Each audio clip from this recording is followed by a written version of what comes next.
the mistake is often I got to get in an early stage and make and catch the right firms right away. I think what you need to do is get your knowledge up. So when you see something that you're comfortable with, you're able to deploy capital in something that you understand. It's very important though, having conviction in something, because often if you spread yourself out too thin, you can't make those significant gains, I feel. I don't know, what do you think about that? I absolutely agree with you. And at the end of the BC class, I talk about I tend to be more focused investor. Some things that I think some of the emotions that you can manage by identifying within yourself, okay, yeah, I'm prone to do this. And you mentioned earlier, there's definitely a learning process. When you mentioned the way your approach to investing, you're far, far ahead of where I was at your age. You're light years ahead.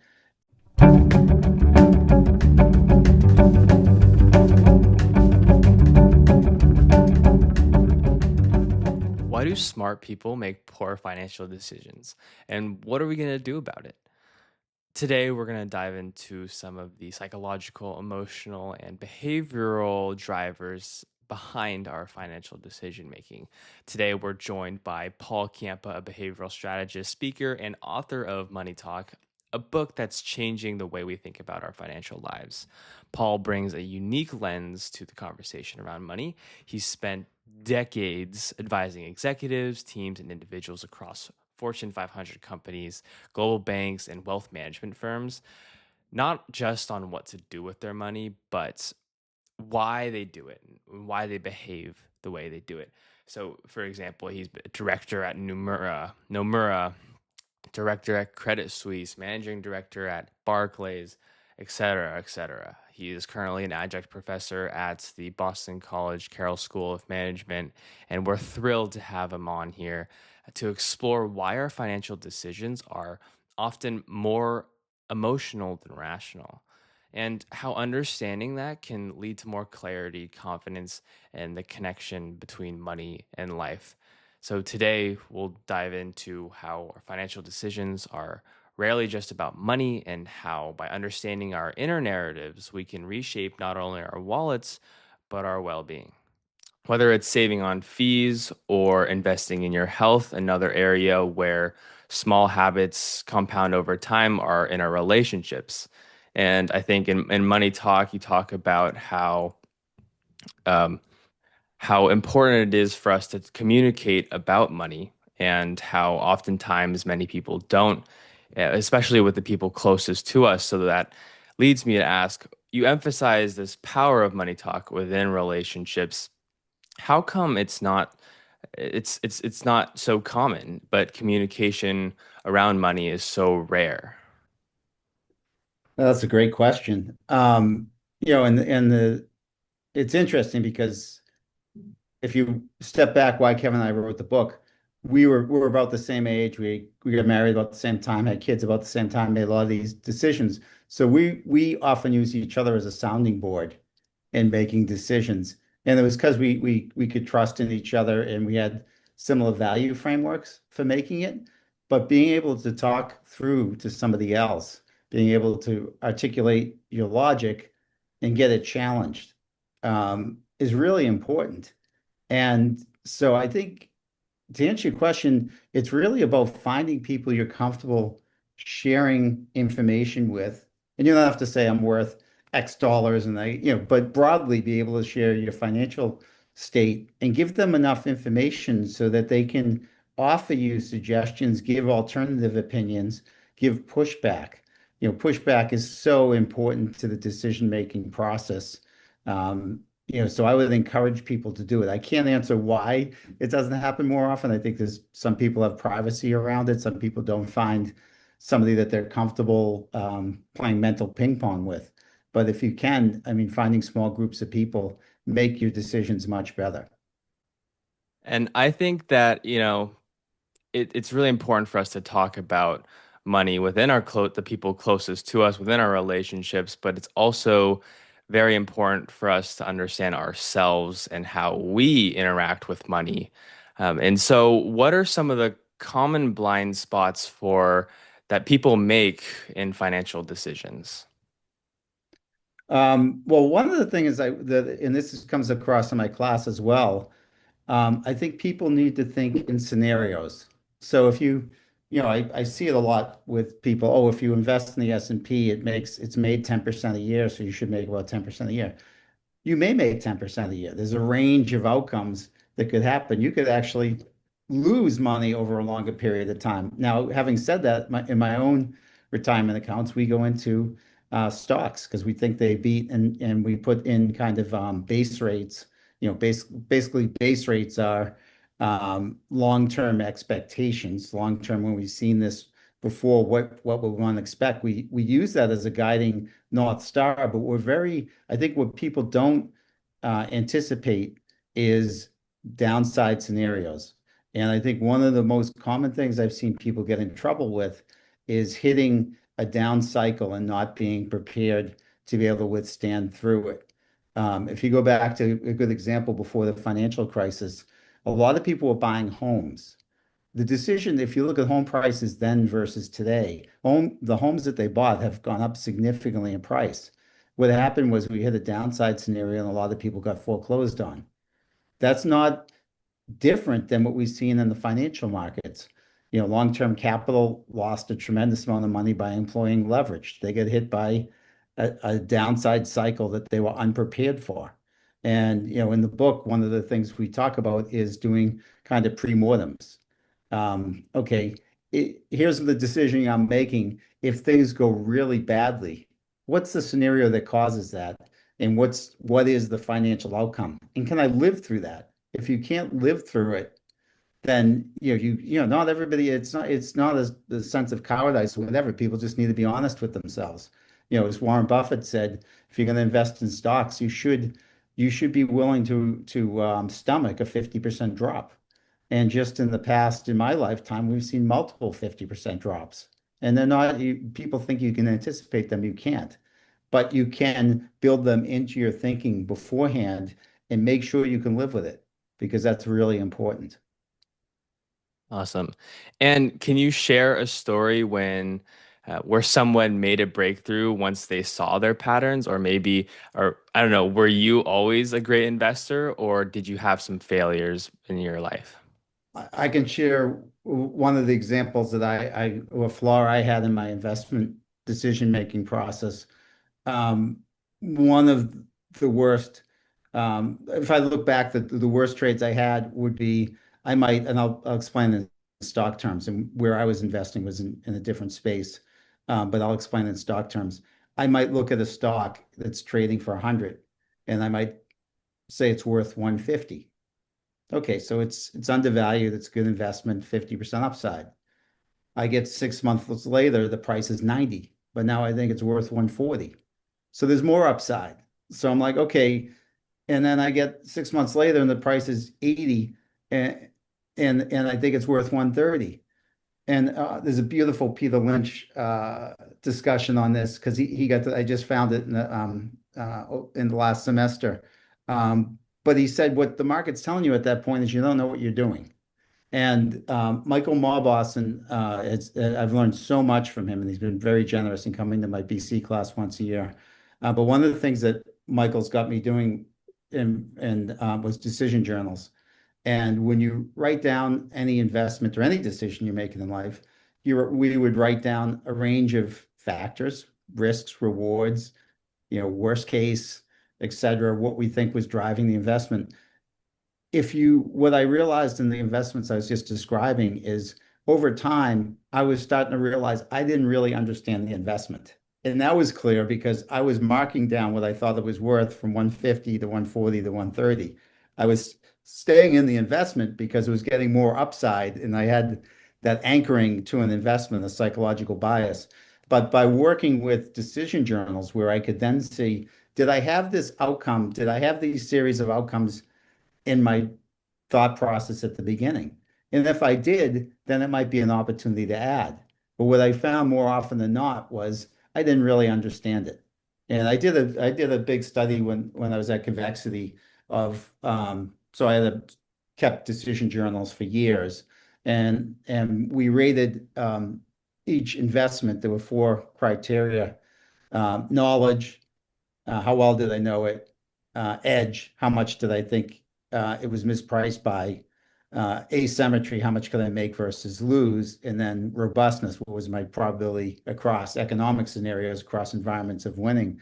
And I thought when I had an analyst doing the review for me, I thought that the number one predictor was going to be edge. Because I'm like, okay, if I see a glaring mispricing or less mispricing, but it turned out that was not the case. The number one predictor, and my students often get this when I ask them, was knowledge. Because if I had knowledge wrong, I had everything else wrong. And Mm, so when, and so, um, I think that's a really important discipline as an investor to understand what you know and don't know, and be perfectly honest when you're starting to see that you don't know it, to just get out, to mhm. get out. Yeah, I really like I liked what you were talking about in the book. I often, as an investor, I often lay out a base case, what's my bear case, what's like my ultra bear case, ultra bull case, all of those, and am I comfortable with all of those before investing in the stock or investing in the investment, whatever that might be.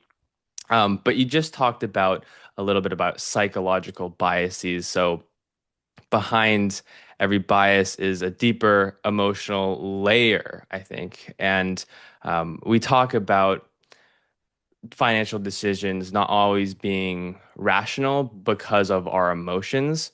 And so it seems that most financial decisions are emotional. So can you break that down for us a little bit? It definitely is. There's a lot of emotion in it. Buying a house, it is can be a very emotional decision. For the people involved. And when even so there's kind of personal finance decisions, which I think has a lot of emotion in it. And then even professional people that invested money like I did, you have emotion in it. Now, what we did professionally, and this is some of what we tried to bring into the book, is we try to use a lot of heuristics um, that debias us to make sure we're not getting caught up in the emotion, to make sure we're looking at the facts. So I mentioned base rates. When we've seen this situation before, what has tended to happen? To look through carefully throughout history. So, with convexity, when we look at investments, we'd often look at all the history in the US, all the history in Japan and Europe, England. We wanted to take a wide range of things just to make sure we were exposing our minds to different frames. We also use something called the inside view. How is this time different? Asking ourselves how this time is different. So throughout the book, we list out a number of these heuristics that we used, and I think the regular retail, the personal investor can use these heuristics, and it involves really coming to understand the heuristic on a common sense basis. With most of investments, common sense, and then just being disciplined and applying them. And that's again, we try to put these throughout the book, and explain what we were doing. And what are the most common, I guess, money stories you see carried throughout adulthood? For me, I kind of see a lot of people, whether it's investing in the market and they invest in a poor investment, it just turns sour, right? And the issue that I see with that is that they stop. They make the decision to stop investing rather than learn from that mistake and keep investing and just not do the same thing that they just did. So, are there other money stories that are very common that are carried throughout adulthood? Well, I think chasing, if Warren Buffett was asked the question like, how has the markets changed? People are so much more educated, information so much more available. And I think it's very important to reflect on that. Michael Mulboston's got a great piece, Paradox of Skill, about how as things like investing over time, the participants get more skilled, and then it becomes more difficult to outperform. But Buffett went on to say is the thing that stayed throughout time, the biggest advantage is the emotional side, of things. And I think people still chase. You look at a lot of, things originating on Reddit and, like unmooring people from a value-based into a price-based thinking. That's probably number one, that people allow price to affect themselves in a negative way.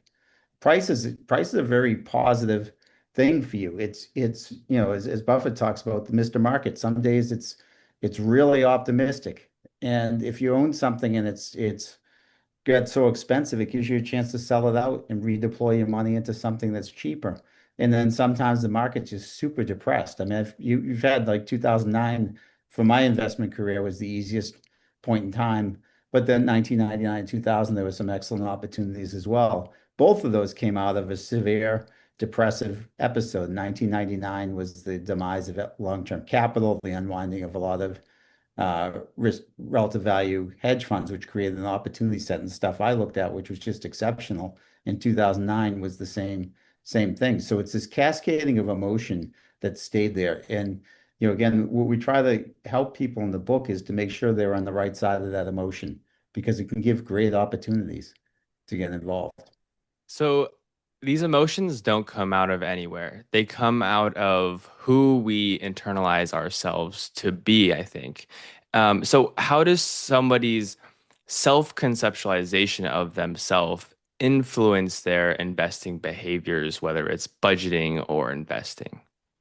Yeah, well, I think it's really important to understand yourself, in which you can tolerate. Some people can't tolerate losses, and then it's hard to be involved with things because you are going to, if you are investing in things like stocks, who knew the pandemic was coming? If you had made a rational decision, find something that was a great investment in the fall of 2019 in March of 2020, you probably had a significant write down. Who knew that was coming? You just have to be, if you're unable to stomach that, then you have to be honest with yourself.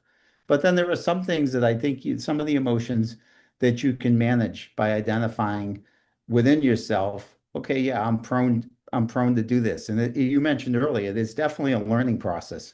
When you mentioned the way your approach to investing, you're far, far ahead of where I was at your age.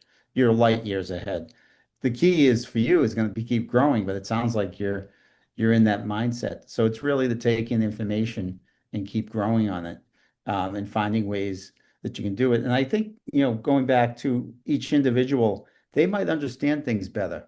I've done more probably in real estate than the typical investor because it kind of aligns, my background is a little bit more macro, and a lot of the same dynamics play into real estate. And I'm much more able to get good information on that, make a decision. I haven't done very much in technology. I can't understand it well enough. And I just live with knowing like I'd rather be in something I understand where I can say, here's what I expect, here's a base rate, here's what I would expect to make on this investment, here's a good situation, here's a bad situation, than just to blindly hop into something just because it's been doing well. So then what are the dangers of investing in somebody else's financial values or systems? Um, could you rephrase that a little bit? I don't want to. Yeah. So if it's important to understand yourself and how you invest and understanding your own emotions around investing and knowing what you can stomach, what are the potential pitfalls of not understanding? What are some examples that I guess some examples of you not understanding and investing in, oh, just because this is somebody said that this stock price is going to be here, I'm going to invest in this, or just because somebody else told me to invest in this S&P right now, that I should do it, not out of being told to do it or being said, oh, this is, I think this goes to your chasing a little bit, but what are some of the pitfalls that occur because somebody might be chasing too much? Right. So one of the most important I mean, one of the most important values of understanding an investment is when it goes against you. And you need to make a decision, do I hold it? Do I add and do I get out? And because there's often information in the air that can make you um, just get out for the sake of uncertainty or whatever. So if you don't know what you're doing, it's really hard. If you add and you don't know what you're doing, and there's information coming out that are going against you, you can really get decimated on that. You can just keep doubling into something that can leave you in a really bad positions. There in the financial crisis, some money managers doubled into Lehman, Bear Stearns, Fannie Mae, and it cost them significantly because they thought they knew, but they didn't know. And so knowledge helps you at that key transition point. What Michael Mauboussin has written about the man overboard moment. It also, at that time, gives you opportunities to significantly add to your positions at super favorable rates. And so those are sometimes the exceptional times to add.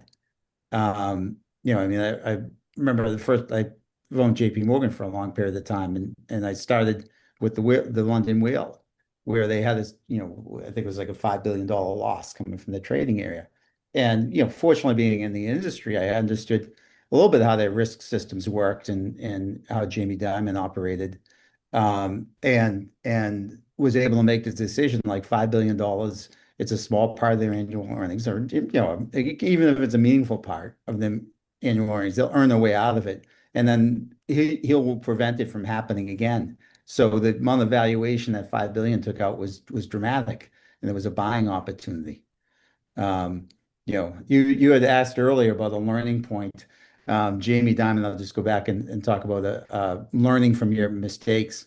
I was short Jamie Dimon way back when I was at Equity Trader. I had short positions on Jamie Dimon when he was running Bank One, and it was under a key driver for me was the Buffett thing. When a bad business meets a good manager, the business usually keeps its reputation. And he kept beating. And when you're losing on a position, you dig into it, and he kept beating earnings. I'm like, this can't be the case. The Midwest is really struggling. And finally, I closed out the shot at a loss. But years later with JP, that gave me a great comfort because he had earned my admiration from his executing at that time in a difficult space. And that was part of the way I understood kind of his risk management, his discipline. And so that flipped around and became, there was a short-term loss, but now he's produced a lot of economic gains for my portfolio. So it seems like knowledge is that one key factor that makes somebody a great investor. But I'm curious, what kind of knowledge is more beneficial? Is it experiential knowledge or is it factual knowledge? That's an excellent question. So, I think if I look at my own experience and the experience of a lot of people I work, and then, but when I talk, I have to keep in mind I have a small slice of the world in my head. Like yeah, um, I only understand so much in the markets. Um, when you get older, like my age, the experience helps you, I think, discern information much better to make sure a proper process was followed, to understand when you may know something and when you may not know something. When we were younger, the best ideas I've often seen come from young people because they are more able to look at the world anew and say, here's a change that's not appreciated, or here's something I see. When you get to my age, you spend far too much time looking at the screens too much and like you become a little bit too inflexible. But I think when you get older, because you've seen so many market events and you can say, oh, put that in my head. That's a movie I've seen before. You become much better at risk management. Awesome. So I guess zooming out a little bit here, with AI becoming a bigger force within financial markets or personal finance tools, do you think that this will reduce financial anxiety for the average person because of all of these tools and all of these capabilities? Or, and how will you see this, I guess, AI and new technology influence behavior around personal financial investing? Right now, I'm trying to really understand AI better. And I'd have to say, on a 1 to 10 scale, I'm probably a 2 or 3. And I'm spending a lot of time thinking about it. And my son is actually going for a master's in AI. So there's resources for me on this. I am trying to think through it. Um, I have very ill-formed thoughts. I have some early stage stuff. I mean, we do know in the past when technologies like this has come out, this you can often see far more emotion come into things. Ubri, I see this and this is going to change the world. Um, it may or may not apply this time. I just have these guards up in my head. What they say about technology, which is I think true in the near term, and I forget who said this, but in the near term, change moves more slowly, but in the long term, it's much bigger. And I do think I'm trying to get my IQ up so I can understand better because there can be, like, I think back to the .com. I got very fortunate in the .com era because I would say I had a similar perspective. My wife was in the technology industry. I had friends in Silicon Valley, so I had some understanding. I wasn't super understanding of the space, but I had some understanding. In the first wave, I really missed from the mid '90s through 2000, but I was able to buy Amazon at $7 a share after 9/11. Wow. And, so it was a good lesson for me because it was just years of studying and try rather than saying I don't understand this, I was like, how do I understand this better? So I read carefully Amazon's business. And that was easy. Amazon was easier for me because I'm a big reader, so I was a customer of them in the first order. Um, and so my point being is the opportunities may come 5, 6 years down the road. And it's not like, okay, I got to get in an early stage. The mistake is often I got to get in an early stage and make and catch the right firms right away. I think what you need to do is get your knowledge up. So when you see something that you're comfortable with, you're able to deploy capital in something that you understand, Hmm. and it can take 5, 6 years for that to play out. So I think like that's the perspective I have on the AI. I'm really trying to be honest with myself with what I know and don't know, and trying to get my IQ up so when I can understand some things which might shake out and provide a great opportunity. Awesome. And another macro question. Do you ever think that there will be a time when everyday customers fully shift from their trust away from traditional banks and brokerages to more decentralized modern financial platforms like, I guess, crypto? And if that happens, how do you think it'll reshape personal finance behavior? And what could that do to the markets? It's an excellent question. There's a lot, I came into the financial markets in 1989 and I've seen things I never thought I'd see before. And it keeps, the world keeps surprising me. I do think your generation thinks differently. There's signs to me that your generation thinks very differently about finance than somebody my age. So to see things morph into something different, definitely the case. Definitely the case. And these things can happen quite quickly. I mean, um, so I don't dismiss that whatsoever. I do think the fundamental tenets of value investing will play out in the long term. Value investing is, I'm buying this asset. What should it be worth based upon a detailed analytical evaluation? I do worry a bit that there's more recently, I'm not going to broadly uh, label a generation, but more recently, there's been more willingness to gamble.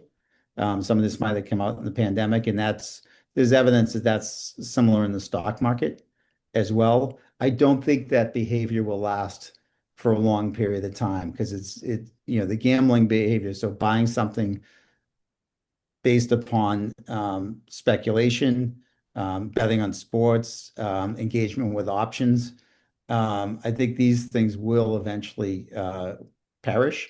But if you're talking about a new model where somebody like you accesses, like Fidelity was a new model. Everybody forgets, but Fidelity was a new model. I mean, Peter Lynch at BC, was a key driver in that, in spurring that. These things happen. It could be somebody else. Um, somebody else that comes forward with a vision and connects the dots and delivers products and services in a way that you greatly appreciate more than the existing infrastructure. Awesome. So we've covered a lot, I guess, from biases to bigger trends. If listeners were to take one step after listening to this podcast, what would you recommend? What I always recommended to new people working for me was to read Warren Buffett's annual letters. I always learn so much from that. And the reason why it also spans across the decades. I was given a consulting project to look at the 1970s, to look at inflation. And I went back and read his annual letters, and it was really insightful, really helpful to me. But I used to have people read them because, so much of he's been very generous in sharing his thoughts. I mean, what I tell my BC classes, read everything out there in Buffett's his annual letters. They were on his website and sign up for Michael Mulboston's research. If those are the two things I had to live in the world, between those two, you're going to be much more a much better decision maker. Awesome. And what's one question everyone should ask themselves before making a big money decision? I think you have to ask yourself, can you live with the downside? That's the thing that's caught up people is whether you're talking about long term didn't properly appreciate the downside. You're talking about two Nobel Prize winners, I think, at long term, as well as, as a Solomon arbitrage people. Greatest, when Genius Failed was the book written about it. They didn't properly consider the downside. What got people into trouble with the financial crisis was not appreciating the downside. Just really taking that, with Buffett's two rules, don't lose money and see, rule one is don't lose money, rule two is see number one. I think you really have to think about that. And investing is really, when I think it starts with risk management, and then people think that makes you so conservative. But you have to balance the tension between humility, risk management, and self-confidence. The moment you Mm. decide to do something different, like in my career, was self-confidence, we were doing a lot of things differently, saying these people, we're seeing something that others are not. That's a really arrogant thing to do. But it's balancing those two, and it was the risk management side that gave me more confidence in risk taking. I do think that does it's very important though having conviction in something because often if you spread yourself out too thin, you can't make those significant gains, I feel. I don't know, what do you think about that? I absolutely agree with you. And at the end of the BC class, I talk about I tend to be more a focused investor. And I think there's a lot of stuff on this, but if you have 10 investments, you've gotten a significant amount of the diversification you need. And it's better to have 10 investments that you really understand than 100 that you don't. And you can Hmm. go through the math on it, and I think you can get to the same spot. But I would also say, and I think Seth Klarman at Post has talked about this, when you're a value investor, you're often early. And what that means is that I know from my own personal experience, a lot of my investments, the majority of my investments went south before they went north. Mm.